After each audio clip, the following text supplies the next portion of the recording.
లక్షల రూపాయల పెట్టుబడితో పెట్టిన ఐడియా 25,000 మంది పైచిలకు వ్యక్తులకి అది ఉపాధి అవకాశం కల్పించింది. అలాగే దాంట్లో 1,100 మంది, 4,000 అవుట్లెట్స్ ఉంటే 1,100 మంది మహిళలే ఉన్నారు. 1,100 మంది మహిళలు అంటే ఇంట్లో ఉండి ఇంటి ముందే చిన్న వసారా ఉంటే వసారాలో టీ టైం అని పెడితే అది వాళ్ళకి సెల్ఫ్ ఎంప్లాయ్మెంట్ అయిపోయింది. ఎందుకు చెప్తున్నా అంటే ఇలాంటి వ్యక్తి రేపొద్దున మన కాకినాడ పార్లమెంట్ అభ్యర్థిగా అయితే ఎంత అభివృద్ధి తీసుకురాగలడు అంటే తనకే కోసమే. అది కూడా నేను పిఠాపురం పంపించినప్పుడు తను కూర్చొని ఎమ్మెల్యేగా నేను చెప్పలేదు. అక్కడ ఉన్నాయి మళ్ళీ కూర్చోబెట్టి చాలామంది నలుగుతూ ఉన్నారు, కూర్చోబెట్టి మొత్తం సరి చేసుకొని నాకు స్ట్రీమ్ లైన్ చేసిరా అని చెప్పి పంపించాను. సిన్సియర్గా చేశాడు, ఏం ఎక్స్పెక్టేషన్స్ లేవు.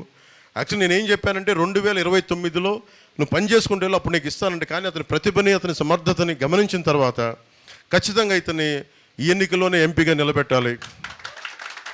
అంటే ఈయనకి చలమలశెట్టి సునీల్ గారికి ఒకటే తేడా, ఇతను 25,000 మందికి ఉపాధి అవకాశం కల్పించాడు. 1,100 మంది మహిళలకి సెల్ఫ్ ఎంప్లాయ్మెంట్ కల్పించిన వ్యక్తి.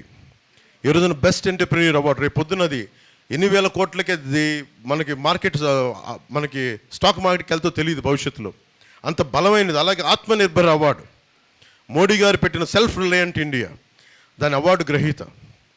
ఇలాంటి వ్యక్తి బెటరా మనకి కాకినాడ పార్లమెంట్కి? లేదంటే చలమలశెట్టి సునీల్ గారు ఉన్నారు, ఆయన కూడా నాకు సన్నిహితుడే, ఫ్రెండే. అప్పుడప్పుడు కనిపించినప్పుడు నమస్కారాలు చెప్పుకుంటూ ఉంటాం. కానీ ఆయన ప్రతి ఎలక్షన్ ముందు వస్తాడు, ప్రతి ఎలక్షన్ తర్వాత వెళ్ళిపోతాడు. ఆయన అలా కాకుండా పైగా అతను ఎక్కడో బయట సంపాదించుకుంటాడేమో అని ఇక్కడికి వచ్చి జగన్ కోసం ఆయన ఇక్కడ మైనింగ్స్ మీద ఆయన కలెక్షన్ చేయడం ఆయన కంపెనీ చాలా బాధ కలిగించింది. ఇక్కడి నుంచి డబ్బు తీసుకెళ్ళిపోతున్నాడు కానీ అక్కడి నుంచి డబ్బు తెప్పించట్లా. ఇతను ఇక్కడి నుంచి సంపాదన సృష్టిస్తున్నాడు, ఉద్యోగాలు ఇస్తున్నాడు, ఉపాధి అవకాశాలు ఇస్తున్నాడు, 10 మంది గుండె ధైర్యంతో నిలబడే అవకాశం ఇస్తున్నాడు. అందుకని దీన్ని దృష్టిలో పెట్టుకోండి. పైగా వైసీపీ ఎంపీ చలమలశెట్టి సునీల్ గారు మంచి వ్యక్తి, కానీ ఎప్పుడు రాంగ్ పార్టీలో ఉంటాడు. ఆయనకి ఎప్పుడు ఓడిపోయే పార్టీకి వెళ్ళిపోతాడు టక్మని. సో చలమలశెట్టి సునీల్ గారు వైసీపీకి వెళ్తారు, sure shot party is losing, we are forming government. మళ్ళీ ఒక్కటే గుర్తుపెట్టుకుందాం, ప్రతి మా తెలుగుదేశం సోదరులందరికీ, మా తెలుగుదేశం మహిళా సోదరీమణులందరికీ, మా భారతీయ జనతా పార్టీ నాయకులందరికీ, పెద్దలకి, కార్యకర్తలకి, జనసేన నాయకులందరికీ, కార్యకర్తలకి, జన సైనికులకి, వీర మహిళలకి, ప్రతి ఒక్కరికి పేరు పేరు చెప్తున్నాం, మనం ప్రభుత్వాన్ని స్థాపిస్తున్నాం. మన ప్రభుత్వాన్ని మన పొత్తు గెలుస్తుంది, అత్యధిక సీట్లు గెలుస్తున్నాం. ఇది గుండె ధైర్యంతో చేయండి.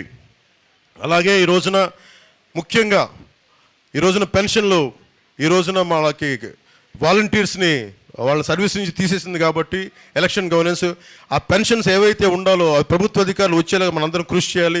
ప్రతి గ్రామంలో ప్రభుత్వ ఉద్యోగులందరికీ వారి పెన్షన్లు అందేలాగా ఉంటామని చెప్పి దాన్ని కూడా మనం ఒక కర్తవ్యంగా తీసుకొని ఎవరికైతే పెన్షన్లు ఉన్నాయో అవి అందేలా మనం అందరం కృషి చేయాలి. మీ అందరికీ పిలుపునిస్తా ఉన్నాను. అలాగే ఒకటే చెప్పండి, చంద్రబాబు నాయుడు గారు మేమందరం మాట్లాడుకున్నప్పుడు పదే చెప్పాం, డెవలప్మెంట్తో పాటు అభివృద్ధితో పాటు ఇది కూడా కావాలి, ఈ పథకాలు కూడా కావాలి. ఈ పథకాలు కూడా ఎలా ఉండాలంటే అభివృద్ధితో పాటు ఉండాలి. ఈరోజు నేను కౌలు రైతులకి ఒక్కొక్క కౌలు రైతుకి ₹1 కోటి చొప్పున దాదాపు ఒక 20 కోట్ల పైన రూపాయలు మేమందరం ఇచ్చేసాము వాళ్ళందరికీ. ఇచ్చినప్పుడు నేను డబ్బు ఎలా సంపాదించాం? నేను నిజంగా ఒక కౌలు రైతు కష్టాలకి నిలబడాలంటే నేను ఒక సినిమా చేసి నేను కొన్ని కోట్లు పట్టుకొచ్చి నేను దీంట్లో పెడితే నన్ను చూసి చాలామంది ఒక 10 లక్షలు కొంతమంది ఇచ్చి అలా అందరం కలిపితేనే దాదాపు 20కి పైగా కోట్లు మేము ఈ రోజున కూర్చోబెట్టి పోగు చేసి ఇంతమంది కౌలు రైతులు నిలబడ్డాం. అంటే పథకాలు ఉండాలి, ఆసరా ఉండాలి, కానీ వాటితో పాటు అభివృద్ధి కూడా ఉండాలి. చంద్రబాబు గారు మేము అందరం అనుకుంది కూడా పథకాలతో పాటు అభివృద్ధి కూడా ఉండాలి. ఆ దిశగానే వెళ్తున్నాం. ప్రతి పథకాలు, ఏ పథకాలు తీసేయమని చెప్పండి, ఉన్న పథకాలు ఇంకా అభివృద్ధి చేసి ఇంక ₹10 వచ్చేలా చేస్తామని తప్ప తీసేలా మటుకు ఉండదని మనస్ఫూర్తిగా ప్రతి ఒక్క ఓటర్కి చెప్పండి. ప్రతి ఒక్క మహిళకి, పెద్దలకి, ఎవరికైతే ఈ పెన్షన్స్ వస్తున్నాయి, అన్ని రకాల పెన్షన్స్ మేము ₹10 ఇచ్చేవాళ్ళమే కానీ వాళ్ళ నుంచి లాగేసుకునే వాళ్ళం కాదు. కాదు మేము చేసేది ఏంటంటే అడ్డగోలుగా జేపీ వెంచర్స్ అని ఇసుకంతా కలిపి ఒక 2 కంపెనీలకి మొత్తం లిక్కర్ అంతా 14 కంపెనీలకి, ఇవన్నీ వెళ్ళి అడ్డగోలుగా దోచేస్తూ ఉన్నారు. మద్యం, ల్యాండ్ మాఫియా, ఇది మనకి గంజాయి, ఇలా అడ్డగోలుగా దోచేస్తానికి వీళ్ళని ఆగాలంటే మన పొత్తు గెలవాలి, మనందరం నిలబడాలి. 40 రోజులు కరెక్ట్గా మండలం రోజులు దుర్గమ్మవారి పూజలాగా, రంజాన్ ఉపవాసాలుగా 40 రోజులు మనకు తీక్షణంగా కనుక మనందరం కలిసి మనలో పొరపచ్చాలు లేకుండా మనకి కొట్టుకోకుండా తిట్టుకోకుండా కలిసి కనుక మన ప్రభుత్వం వస్తుందని పనిచేస్తే మటుకు అందరం బాగుంటాం, అందరం ప్రభుత్వంలో భాగస్వామ్యం అవుతాం. మనలో మాట పెద్దలకు కూడా, చాలామంది పెద్దలకు కూడా చెప్తున్నాను, మన కార్యకర్తలు కానీ నాయకులు కానీ ఒక చిన్నపాటి ఇబ్బందులు ఉన్నా కానీ ఇంకొక కాన్ఫ్లిక్ట్ మేనేజ్మెంట్ లాగా కొంతమంది పెద్దలు వచ్చి కూర్చొని దాన్ని సరి చేయవలసిందిగా కోరుకుంటా ఉన్నాను.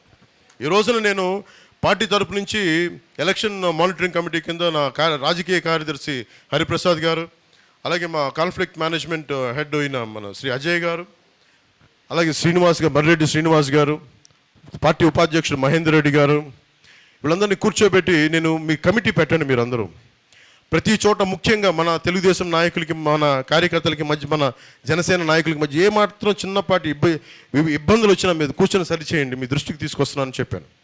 నా సైడ్ నుంచి ఈ పొత్తుని కాపాడటానికి నేను తగ్గాను.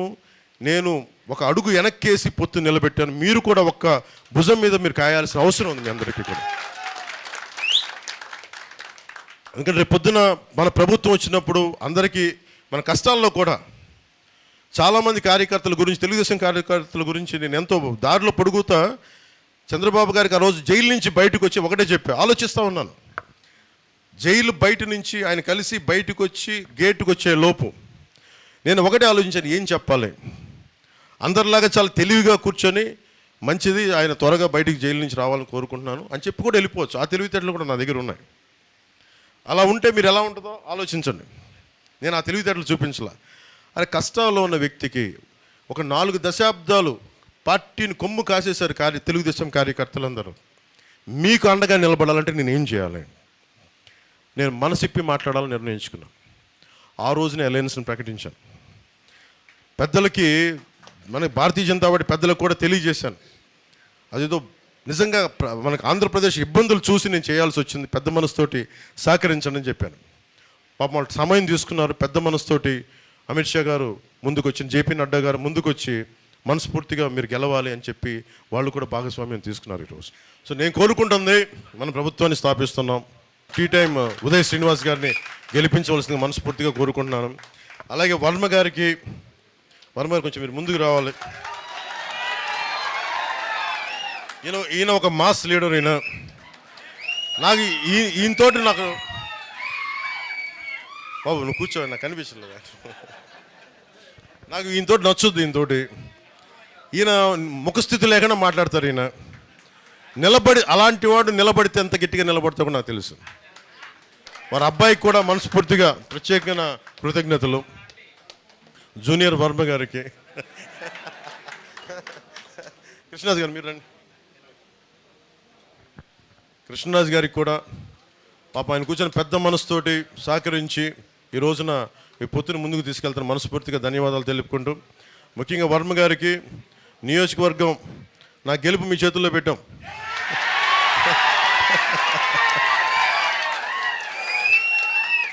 సో మనస్ఫూర్తిగా నాయకులు, తెలుగుదేశం నాయకులందరూ నేను ఒకటి చెప్తున్నా, గెలవాలంటే గెలవచ్చు, అలా కాదు కదా. గెలుపు చిరస్థాయిగా ఉండిపోవాలి, మర్చిపోయేలా భారతదేశం ఏదో మీరు గుర్తుపెట్టుకోండి. మన జగన్ ఏం చేశారు చెప్తాను. జగన్ ఒక నిమిషం, ఆ జగన్ ఏం చేశాడు చెప్తా. మోడీ గారు, ముఖ్యంగా భారతీయ జనతా పార్టీ పెద్దలు మీ అందరికీ తెలుసు, G20 సమ్మిట్, కృష్ణరాజు గారు G20 సమ్మిట్ ఎంత ప్రతిష్టాత్మకమైనదో మనందరికీ తెలుసు. అలాంటి సమయంలో ఆయన డిస్టర్బ్ చేయడానికే చంద్రబాబు నాయుడు గారిని అరెస్ట్ చేశారు. అది చాలా ఆవేదన కలిగించింది పెద్దలందరికీ. అలాంటి సమయంలో కూర్చోబెట్టి మనం తీసుకున్న నిర్ణయం ఈరోజు మనందరినీ కల్పించింది. దీని ఫలితాలు సాధిద్దాం, గుర్తుపెట్టుకుందాం.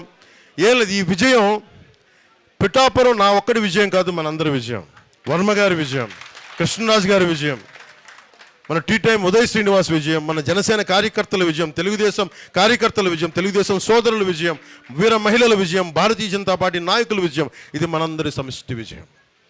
దిగ్విజయంగా ఉండాలని చెప్పి తెలుగుదేశంకి జయము జయము, భారతీయ జనతా పార్టీకి జయము జయము, జనసేన పార్టీకి జయము జయము, ప్రజలకి దిగ్విజయం కలుగు కాక. జై జనసేన.